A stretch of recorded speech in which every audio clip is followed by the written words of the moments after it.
ang banat ni Cuadro Alas at ang maging world champion para sa taong 2024.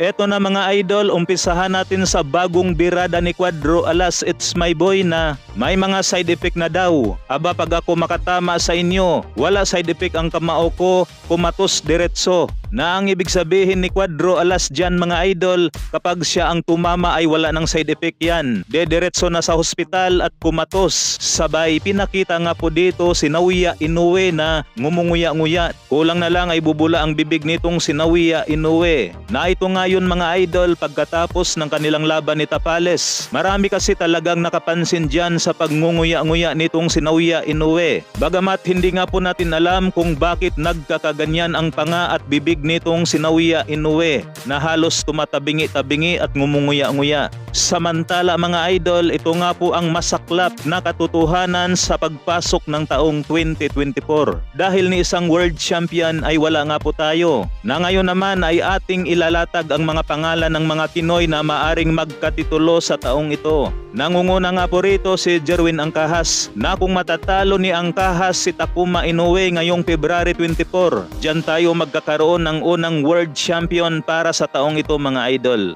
Alam nga po natin na sa Japan gaganapin ang kanilang bakbakan ni Takuma Inoue. Kaya naman ay matinding pagsubok ang tinatahak ng ating pambato na si Jerwin Angkahas. Pangalawa na maaring maging world champion sa taong 2024. Walang iba mga idol itong si Cuadro Alas, Janriel Casimero. Kailangan lang maipanalo ni Cuadro Alas ang kanyang susunod na laban para sigurado na maging mandatory sa WBO Super Bantamweight. Pangatlo na maaring maging world champion para sa taong 2024. Eto mga idol, walang iba kundi si Vincent Acero Astrolabio ng Bantamweight. Nakaumang na nga po ito si Astrolabio sa WBC. Yun nga lang si Alexandro Santiago ang kasalukuyang champion dito. Na alam naman nating lahat ang kalibre nitong si Santiago na hindi nga po ito basta-basta na boksingero at lumulunok ng isang buhay. Pang-apat na pwedeng maging world champion para sa taong 2024, ito'y walang iba kundi si Rimart Gabalio. Number 1 contender nga po ito sa WBO Bantamweight.